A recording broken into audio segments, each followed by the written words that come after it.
Fields was really comfortable and accurate today when practice started. I know it didn't work so well for the Jets in red zone and team, but just 7-on-7s and just it feels like Fields is really starting to settle into the scheme and just kind of get his legs under him more. Yeah, two big things AVT talked about. So they had, I walked this a little bit. They went 7-on-7, 11-on-11, two sets of plays. Then they went second and long, third and long, and then red zone. So really good, really good. And then second and third and long, Burns kicked Membu's ass a lot. Yeah, And which then that should happen. should happen. And then Abdul Carter on against Max Mitchell on a couple plays. Oh, You great. can imagine what that looked like. So that was tough.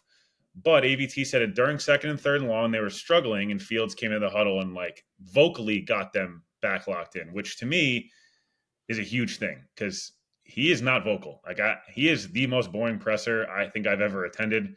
His only funny line today was he said the Bible low key has some bars, and I was like, Okay. We'll put that in an Instagram graphic. Yeah. that was there. Low key has some great lines. I'm like, okay, interesting. But he started off really well, a couple check downs, and then rolled out quickly on the fourth play, 7-on-7, hit Braylon Allen with like a really nice kind of broken pocket. Braylon Allen went deep, made a really nice catch, and then hit Garrett 3 straight times, and he went in motion every time.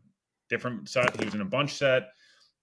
He went out wide. Then he came back on the other side, coming in motion in the slot. Deontay Banks was having a problem. So the first part of practice, he was 12 of 13 with one of those plays being Javon Holland, punched out of Reynolds' hands. Fields had the great scramble. It's probably a Carter sack. It was the Tippmann play I referenced, but Fields rolled out left, and everyone's seen the clip probably by now to Tyler Johnson. So he started off awesome.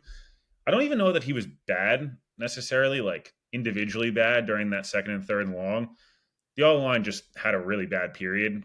And again, I don't know if it's necessarily the O-line being bad. I just think the Giants are one of the best fronts they'll face all year. Yeah. Glenn talked about it. Fields did have one bad rep, which is the only thing I will kill him for all camp, other than holding the ball. Connie, you could probably test this scouting him back at Ohio State.